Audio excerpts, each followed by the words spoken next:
क्या आपने कभी ऐसा द्वीप सुना है जहां इंसानों का नहीं, चूहों का राज चलता हो, जहां पेड़ पौधे, पक्षी, फूल सब कुछ खा गए, सिर्फ कुछ छोटे से दिखने वाले जीव, और वो भी इतने ज्यादा कि एक समय पर हर कदम पर बस चूहे ही चूहे दिखाई देते थे। पर सवाल ये है, आखिर कैसे ये चूहे पहुंचे एक दूर दराज, शांत और सुंदर द्वीप पर? किसने इन्हें छोड़ा और क्यों? और सबसे चौंकाने वाली बात, जब इनसे निपटने के लिए इंसानों ने एक ताकतवर प्लान बनाया तो विनाश का एक और भयानक दौर शुरू हो गया। क्या उस द्वीप को बचाया जा सका, या फिर वो एक ऐसी कहानी बन गया जो आज भी दुनिया को एक सबक देती है? दोस्तों, आज की इस वीडियो में हम जानेंगे एक आइलैंड की रियल लाइफ हॉरर स्टोरी, जिसे सुनकर आप चौंक भी जाएंगे और सोचने पर भी मजबूर हो जाएंगे। इसी तरह की और रहस्यमयी जानकारी प्राप्त करने के लिए हमारे चैनल ट्रू हिस्ट्री को आज ही सब्सक्राइब करें और बेल आइकॉन को प्रेस करें। पैसिफिक महासागर की गहराइयों में बसा एक छोटा सा लेकिन बेहद रहस्यमय द्वीप है मकवरी आइलैंड। जब इसे 1810 में कुछ समुद्री यात्रियों ने पहली बार देखा तो मानो किसी जादुई दुनिया के दरवाजे खुल गए हों। यह द्वीप हर लिहाज से स्वर्ग जैसा लगता था। चारों ओर शांत वातावरण, हवा में ताजगी और नेचर का ऐसा रूप जो शायद ही किसी इंसानी नजर ने पहले देखा हो। यहाँ के नजारे मंत्रमुग्ध कर देने वाले थे। हजारों की तादाद में एलिफेंट सील्स और रॉयल पेंगुइन्स बड़े आराम और शांति से जीवन बिता रहे थे। घास की एक खास प्रजाति, टसॉक ग्रास, इतनी ऊंची थी कि किसी इंसान की बराबरी कर ले, और इसके साथ साथ कई अनजाने पौधे और जैव विविधता जिन्हें देखना किसी अजूबे से कम नहीं था। इस आइलैंड की सबसे दिलचस्प बात थी कि यहाँ के जीव जंतु किसी भी प्राकृतिक शिकारी से पूरी तरह सुरक्षित थे। मतलब यह एक ऐसा स्थान था जहाँ वाइल्ड लाइफ बिना किसी डर के फल फूल रही थी। लेकिन यही संतुलन ज्यादा दिन तक नहीं टिक सका। कुछ समय बाद शिकारी इस जगह तक पहुंच गए जब उन्हें खबर लगी कि यहाँ बड़ी संख्या में सील्स और पेंगुइन्स मौजूद हैं। और फिर शुरू हुआ इस धरती के स्वर्ग का पतन। शिकारी तो आए ही थे अपने शिकार के लिए, लेकिन उनके साथ कुछ और भी आ गया। छोटे मगर खतरनाक मेहमान, राइट्स यानी चूहे, जो चुपचाप जहाजों के नीचे छिपकर द्वीप पर पहुंच गए। शुरुआत में इन चूहों को लेकर किसी ने चिंता नहीं की। वे बड़े आराम से नए माहौल में खुद को ढालने लगे। मगर असली तबाही तब सामने आई जब इनके ब्रीडिंग स्पीड का अंदाजा हुआ। एक मादा चूहा एक बार में 12 से 20 तक बच्चे दे सकती है, और इन बच्चों को केवल 4 हफ्ते में ही प्रजनन योग्य बन जाने की खासियत थी। अगर आप सोचें कि यह संख्या मामूली है तो जरा रुकिए। एक अकेला वयस्क चूहा महज 6 महीने में 500 से 1000 तक नए चूहों की फौज खड़ी कर सकता है। अब कल्पना कीजिए, जब ऐसे कई चूहे एक साथ बिना किसी शिकारी के इस आइलैंड पर बेतहाशा फैलने लगें तो क्या होगा? अब आप सोचिए, जब सिर्फ एक राइट इतना डैमेज कर सकती है तो उस जहाज से आए सारे राइट्स ने मिलकर इस मकवरी आइलैंड को एक तरह से राइट्स आइलैंड में बदल कर रख दिया। इस द्वीप पर इन राइट्स को रोकने वाला कोई नेचुरल एनिमी नहीं था। इसी वजह से यह चूहे बिना किसी डर के पूरे आइलैंड में फैल गए। और फिर क्या, वहां के पक्षियों के अंडे, पेड़ पौधे, फूल, फल, जो कुछ भी इनकी नजरों में आया उसे खाते गए और धीरे धीरे इस सुंदर द्वीप को तबाह करके रख दिया।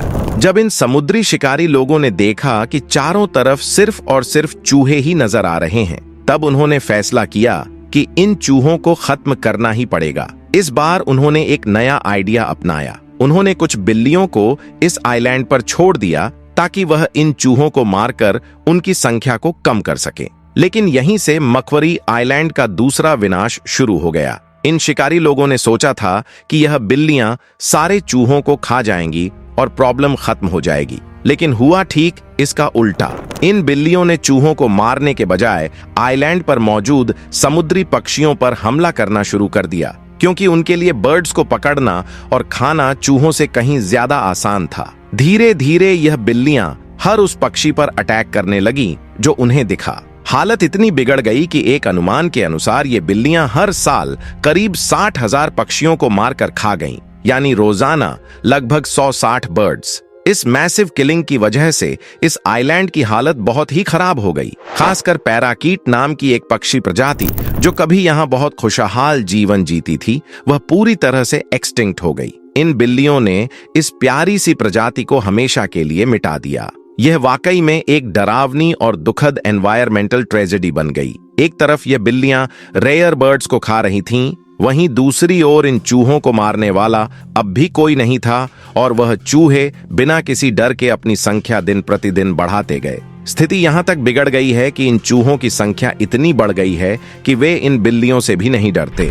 अब स्थिति यहां तक पहुंच चुकी थी कि मकवरी आइलैंड पर पूरी तरह से चूहे और बिल्लियां ही राज कर रहे थे, और यहीं से इस द्वीप का तीसरा विनाश शुरू हुआ, एक नए रूप में। असल में समुद्र में लंबी यात्राएं करने वाले नाविक अक्सर अपने जहाजों में रैबिट्स यानी खरगोश पालते थे, ताकि अगर सफर के दौरान कोई एक्सीडेंट हो जाए और खाना खत्म हो जाए तो सर्वाइवल के लिए उन्हें खाया जा सके। ठीक ऐसा ही एक हादसा इस आइलैंड के पास भी हुआ। एक जहाज की दुर्घटना हुई और उस जहाज में मौजूद सारे रैबिट्स किसी तरह बाहर निकलकर सीधे इस आइलैंड पर आ पहुंचे।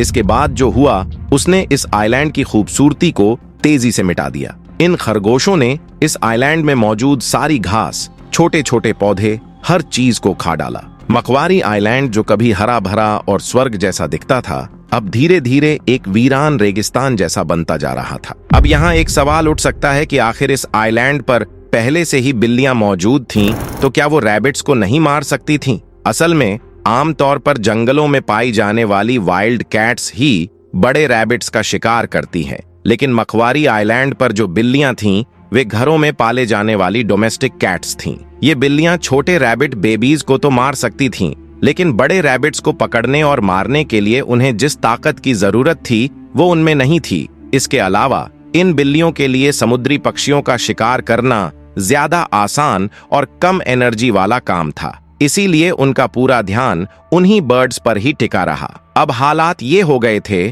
कि ना तो इन चूहों को मारने वाला कोई नेचुरल एनिमी था, ना ही इन रैबिट्स को खाने वाला कोई शिकारी, और यहाँ तक कि इन बिल्लियों को भी कोई खतरा नहीं था। तीनों ही प्रजातियां, चूहे, रैबिट्स और कैट्स, बिना किसी डर के तेजी से बढ़ती जा रही थीं। कुछ ही महीनों में इन खरगोशों की संख्या 1 लाख से भी ज्यादा हो चुकी थी। यानी आप सोच सकते हैं उस वक्त मकवारी आइलैंड की हालत कितनी भयानक हो गई थी। जैसे ही ये रैबिट्स इस द्वीप पर पहुंचे, उन्होंने वहां की सारी घास और छोटे पौधों को खा डाला। इससे मिट्टी की पकड़ कमजोर हो गई और फिर इसका खतरनाक नतीजा सामने आया। साल 2006 में इस आइलैंड पर एक बड़ा भूस्खलन हुआ। जमीन की पकड़ कमजोर होने के कारण अचानक लैंडस्लाइड हुआ, जिससे सैकड़ों किंग पेंगुइन चट्टानों के नीचे दब गए और उनकी मौत हो गई। ये घटना वहां के पारिस्थितिकी तंत्र के लिए एक बहुत बड़ा झटका था। अब इस द्वीप पर रहने वाले तीनों स्पीशीज, चूहे, कैट्स और रैबिट्स, मिलकर इस पूरे इकोसिस्टम को पूरी तरह से इकोलॉजिकल कोलैप्स की ओर धकेल रहे थे। लैंडस्लाइड्स कभी भी और कहीं भी हो रहे थे और द्वीप की सारी हरियाली लगभग खत्म हो चुकी थी। पक्षियों के लिए ना तो सुरक्षित जगह थी और ना ही घोंसले बनाने के लिए पेड़ पौधे बचे थे, और अगर कोई पक्षी जैसे तैसे अंडे देता भी तो वह अंडे इन जानवरों के लिए आसान शिकार बन जाते थे। चूहे और कैट्स उन्हें तुरंत ढूंढ कर खा जाते थे। अब यह साफ हो गया था कि मकवरी आइलैंड, जो एक समय पर बायोडायवर्सिटी का प्रतीक था, अब पूरी तरह से एक इकोलॉजिकल डिजास्टर जोन में बदल चुका था। इस भयानक स्थिति को समझने के बाद ऑस्ट्रेलियन और टैस्मेनियन सरकारों ने मिलकर सबसे पहले इस द्वीप से बिल्लियों को पूरी तरह से हटाने का फैसला लिया। उन्होंने यह पता लगाने के लिए कि ये बिल्लियां ज्यादातर कहां-कहां रहती हैं, वहां जीपीएस प्लस मोशन सेंसर्स का इस्तेमाल किया। इस तरह से साल 2000 में उन्होंने इन बिल्लियों को पकड़ने के लिए ट्रैपिंग बोनस लगाना शुरू किया। लगातार 6 सालों तक मेहनत करने के बाद 2006 में आधिकारिक रूप से घोषणा की गई कि मकवरी आइलैंड पर अब एक भी बिल्ली नहीं बची है। इसका असर तुरंत दिखा। जो पक्षी पहले डर की वजह से इस द्वीप से दूर हो गए थे, वो अब धीरे धीरे वापस आने लगे। उन्होंने फिर से वहां रहना शुरू किया, लेकिन कहानी यहीं खत्म नहीं हुई। अगला बड़ा खतरा थे रैबिट्स। इन खरगोशों की संख्या बेकाबू हो चुकी थी और इनकी वजह से पूरा आइलैंड गंदगी और विनाश से भर गया था। ये रैबिट्स इस द्वीप के 90% से भी ज्यादा हिस्से को नष्ट कर चुके थे। इस हालत को देखकर कई एनवायरमेंटल रिसर्चर्स ने कहा कि इस इकोसिस्टम का रिकवर होना अब बहुत मुश्किल है। इसीलिए एक बार फिर ऑस्ट्रेलियन और टैस्मेनियन सरकारों ने मिलकर एक मैसिव मिशन शुरू किया। इस मिशन की टोटल कॉस्ट थी 24 मिलियन US डॉलर्स। इस मिशन का मेन उद्देश्य था मक्वरी आइलैंड में मौजूद सभी चूहे और रैबिट्स को पूरी तरह से हटाना और वहां के ओरिजिनल इकोसिस्टम को वापस लाना। सबसे पहले उन्होंने फैसला लिया कि यहाँ के सारे रैबिट्स को पूरी तरह से एलिमिनेट किया जाएगा। इस मिशन को सफल बनाने के लिए बायोवैज्ञानिकों ने एक स्पेशल बायोलॉजिकल वेपन का इस्तेमाल किया जिसे कहते हैं हेमोरेजिक डिजीज वायरस। अब चूंकि रैबिट्स को गाजर यानी कैरेट्स बहुत पसंद होती हैं, तो इस वायरस से संक्रमित किए गए कैरेट्स को पूरे द्वीप में फैलाकर फेंका गया। जैसे ही उन कैरेट्स को रैबिट्स ने खाया, उनमें वायरस फैल गया और वो धीरे धीरे मरने लगे। इस बायोलॉजिकल ट्रिक से करीब 70% रैबिट्स खत्म हो गए। लेकिन अब भी एक बड़ी चुनौती बची थी, बाकी बचे हुए रैबिट्स और सबसे ज्यादा समस्या पैदा करने वाले चूहे। अब इन दोनों को खत्म करने के लिए वैज्ञानिकों ने एक और स्मार्ट प्लान बनाया। उन्होंने सोचा कि अगर हम इन्हें विंटर सीजन यानी शीतकाल में खत्म करें तो पक्षियों को नुकसान नहीं होगा, क्योंकि सर्दियों में समुद्री पक्षी इस आइलैंड को छोड़कर दूसरी जगह माइग्रेट हो जाते हैं। अगर यह ऑपरेशन किसी और सीजन में किया जाता तो खतरा यह था कि जहर खाकर मरे हुए चूहों या खरगोशों को अगर पक्षी खाते तो वे भी मर सकते थे। इसीलिए बहुत सोच समझकर उन्होंने सर्दियों में ही इस मिशन को अंजाम देने का फैसला किया। इस मैसिव ऑपरेशन के दौरान 300 टन जहर मिला हुआ खाना हेलीकॉप्टर्स के जरिए पूरे मक्वरी आइलैंड पर गिराया गया। इसका असर भी जबरदस्त रहा। बहुत बड़ी संख्या में चूहे और बचे हुए रैबिट्स मारे गए। लेकिन यहीं पर वैज्ञानिकों को एक बड़ा सवाल सताने लगा। क्या वाकई में इस आइलैंड से सारे चूहे और खरगोश पूरी तरह से खत्म हो गए हैं? क्योंकि अगर कहीं एक दो भी बच गए और वह दोबारा प्रजनन शुरू कर दें तो वही इकोलॉजिकल डिजास्टर फिर से लौट सकता है। इस डर की वजह से उन्होंने फाइनल स्टेप के तौर पर हाईली ट्रेन्ड डॉग्स को इस द्वीप पर लाया, जिनकी ट्रेनिंग खास तौर पर चूहों और रैबिट्स को सूंघ कर ढूंढ निकालने के लिए की गई थी। इन खास तौर पर ट्रेन किए गए डॉग्स को इस तरह तैयार किया गया था कि वे चूहों और खरगोशों को सूंघ कर ढूंढ सकें और तुरंत खत्म भी कर दें। जब इन्हें मक्वरी आइलैंड पर छोड़ा गया तो उन्होंने हर कोने में छिपे इन जीवों को ढूंढ निकाला।